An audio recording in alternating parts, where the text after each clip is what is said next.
நமச்சிவாய். வாக்கர்த்தா விவசம்ருக்தௌ வாக்கர்த்தா பதிபக்தையே ஜெகதப்பிதரோ வந்தே பார்வதி பரமேஸ்வர். இல்லாமல் அம்மையப்பனாக விளங்கக்கூடிய தையல்நாயகி அம்பா சமேத வைத்தீஸ்வர வைத்தியநாத பெருமானுடைய திருவடிகளையும் சொர்ணாம்பிகை அம்பா சமேத பீமீஸ்வர பெருமானுடைய திருவடிகளையும் வணங்கி உலகம் முழுவதும் வாழக்கூடிய அன்பு பக்தர்களே, ஆவணி மாத ராசி பலன்கள். பொதுவாக இந்த ஆவணிங்கிற மாசத்தை கேட்கும் போதே மனசுல ஒரு புத்துணர்ச்சி, ஒரு தெம்பு வந்துடும். காரணம் என்னன்னு கேட்டீங்கன்னாக்கா, வருஷத்துல 2 மாதங்கள் ஒருத்தருடைய தலையெழுத்து மாறக்கூடிய மாசம். இந்த ஆவணி மாசத்துக்கு என்ன சிறப்புனா, ரொம்ப கஷ்டப்படுறதுக்கு ஒருத்தன் கஷ்டத்துல இருக்கான்னு வச்சுக்கோங்களேன், அந்த ஒரு குடும்பம் கஷ்டப்படுது, ஒரு தனிப்பட்ட நபரோ, அது ஆணா இருக்கலாம் பெண்ணா இருக்கலாம், இல்லை ஒரு குடும்பம் கஷ்டப்படுது, நல்லா வாழ்ந்த குடும்பம், ஒரு பெரிய கௌரவமான குடும்பம், அதெல்லாம் கூட அவங்க எல்லாருமே கூட ஒரு சில நேரங்களில் சிக்கலில் போய் மாட்டிப்பாங்க. நம்ம நிறைய அனுபவத்தில் பார்க்குறோம். பெரிய தொழிலதிபர்களாக இருப்பாங்க, பெரிய கம்பெனி வச்சு நடத்தக்கூடியவங்களாக இருப்பாங்க, நல்லா பண்ணையாராக இருப்பாங்க. நல்லா இருந்தது சாமி, நல்லா போய்கிட்டு இருந்ததுங்க, யோகமாக இருந்தது. டெய்லி 100 பேர் 120 பேருக்கு நாங்கள் சாப்பாடு போட்டிருந்தோம் கேன்டீனில் வச்சு. இப்போ அதெல்லாம் கொஞ்சம் நிப்பாட்டி வச்சுருக்கோம், மனசுக்கு ரொம்ப கஷ்டமாக இருக்குது, வருமானம் இல்லை அப்படின்வாங்க. இதை போல் நிறைய கஷ்டத்தில் இருக்கக்கூடிய நபர்களுக்கு கூட இந்த ஆவணி பிறந்தா ஒன்று சரியாயிடும். அப்போ இன்னொன்று எப்போ சொல்லுவாங்க, தை பிறந்தா சரியாயிடும். அப்போ இந்த ஒன்று ஆவணி பிறந்தா சரியாகும், அப்படி இல்லாட்டி தை பிறந்தா சரியாயிடும்பா, தை பிறந்திருக்கு வழி பிறக்கும். அதே போலத்தான் ஆவணி வரட்டும்டா, ஆவணி மாதம் வந்து உனக்கு நல்லா இருக்கும்டா அப்படின்னு. அப்படி என்ன சிறப்பு இந்த ஆவணி மாதத்துக்குன்னா, அதுதான் விஷயமே. 12 ராசிக்கும் மேஷத்திலிருந்து மீன ராசி வரலும் நீங்க யாராக இருந்தாலும் சரிதான். சூரிய பகவான் சிம்மத்துல சஞ்சாரம் செய்யக்கூடிய மாதம், தன்னுடைய சொந்த வீட்டுல ஆட்சி பலம் பெறக்கூடிய மாதம். சூரியன் வந்து சிம்மத்துல இருப்பார். சிம்ம ராசிக்கு யாருக்கு சொந்தம்? சூரியனுக்கு சொந்தம். அப்ப அவருடைய வீட்டுல அவர் ஆட்சி பலம் பெறுகின்ற போது இந்த உலகமே சிறப்பா இருக்கும், இந்த பிரபஞ்சமே சிறப்பா இருக்கும், விண்ணுலகம் மண்ணுலகம் அனைத்து உலகங்களும் சிறப்பாக இருக்கும். அப்ப அந்த அளவுக்கு சூரியன் சுபத்துவமாக ஆட்சி பலம் பெற்று இந்த ஆவணி மாசத்துல பிறக்கக்கூடிய குழந்தைகள் எல்லாம் யோகமான நிறைய அதிர்ஷ்டமான குழந்தைகளா பிறக்க போகுது. நான் இன்னொரு பதிவுல கூட சொல்றது உண்டு, இந்த டெலிவரி டைம் நோட் பண்றது ரொம்ப ரொம்ப முக்கியம். ஏன்னா அதுல லக்னங்கள் குறிப்பது, நாள் குறிப்பது, ட்ரீட்மெண்ட்ல வரக்கூடிய குழந்தைகள் தான் அதிகம். 2.5 லட்சம் 4 லட்சம் செலவு பண்ணி அவங்க தாய்மை பெற்று மகப்பேறு பெற்று டெலிவரி சமயத்தில் போய் கோட்டை விட்டுறாங்க. அது ஒரு 2000 ரூபா செலவானாலும் பரவாயில்ல, நல்ல நேரமாக நல்ல தலையெழுத்தாக அமையணும், நல்ல நட்சத்திரம் தசாபுத்தியாக அமையணும்னு நீங்கள் நினைக்கணும். அப்போ அதை போல நிறைய கஷ்டங்களில் இருக்கக்கூடிய நபர்கள், பெரிய பெரிய குடும்பங்கள் கூட, பெரிய செல்வந்தர்களாக இருக்கலாம், சாதாரண ஏழ்மையான வறுமையில் இருக்கக்கூடிய குடும்பங்களாக இருக்கலாம், அல்லது ஆண்களாக இருக்கலாம், பெண்களாக இருக்கலாம். அப்போ நீங்கள் யாராக இருந்தாலும் இந்த ஆவணி மாதம் சூரியன் ஆட்சி பலம் பெறுகின்ற காரணத்தினாலே அற்புதமான வாய்ப்பு.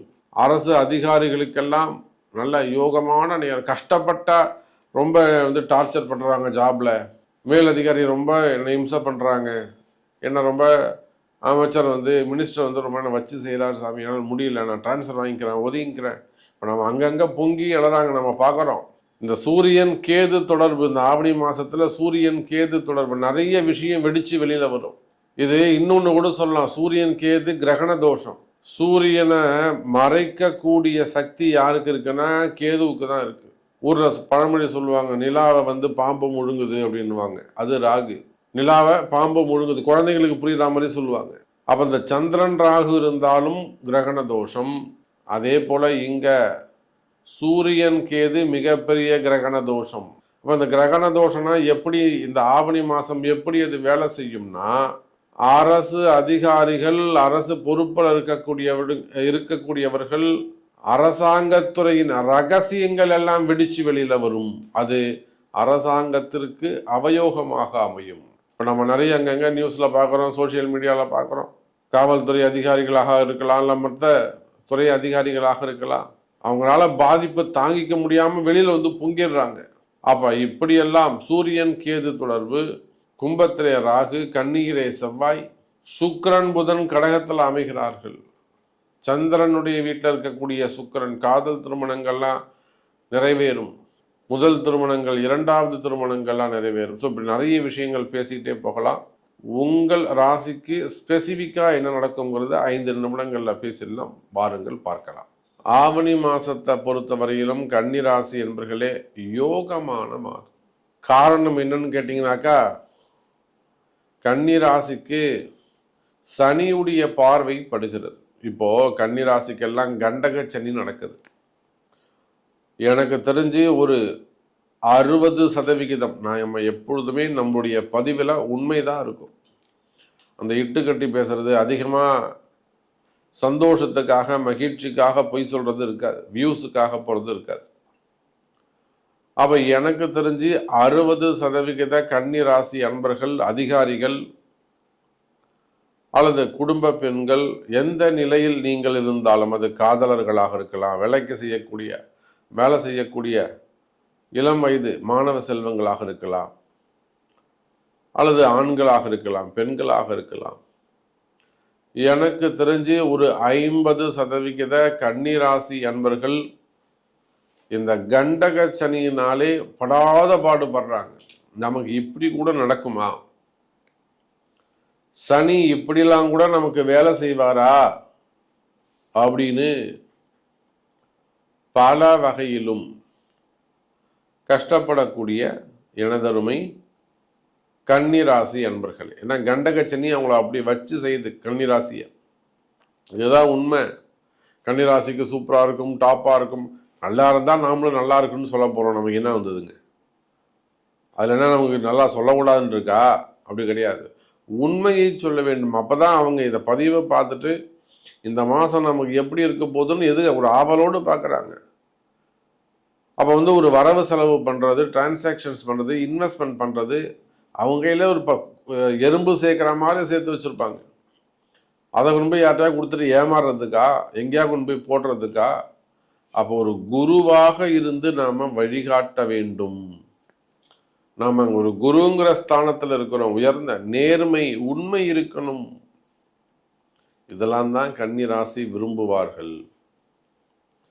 அப்போ உலகம் முழுவதும் வாழக்கூடிய கன்னி ராசி என்பர்களே ஏறக்குறைய 60% கன்னி ராசி என்பர்கள் கண்டகச்சனியால் வருத்தம்.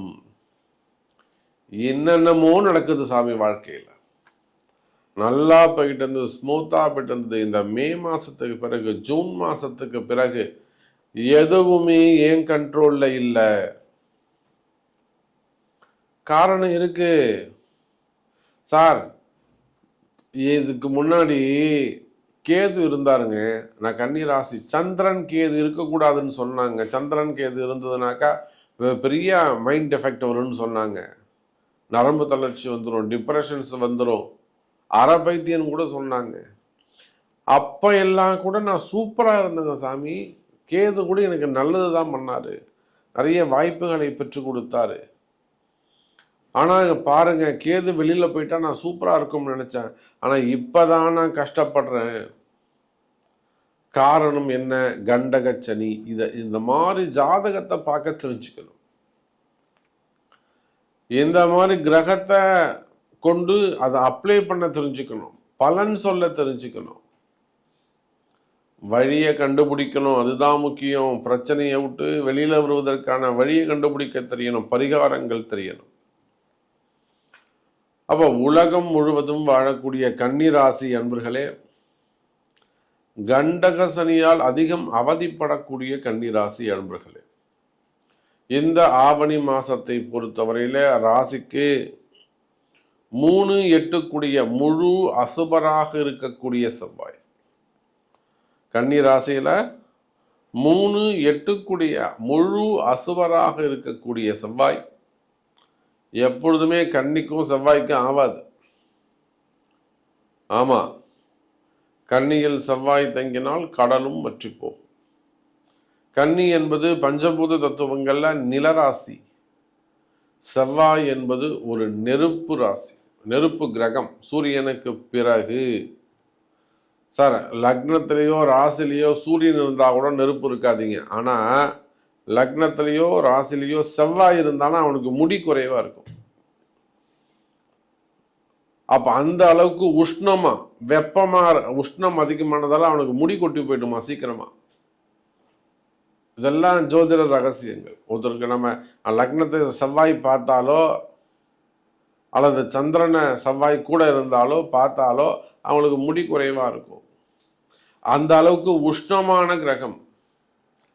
அப்ப அந்த மாதிரி இருக்கக்கூடிய உஷ்ண கிரகம் கன்னி ராசியில தங்கியிருக்கு.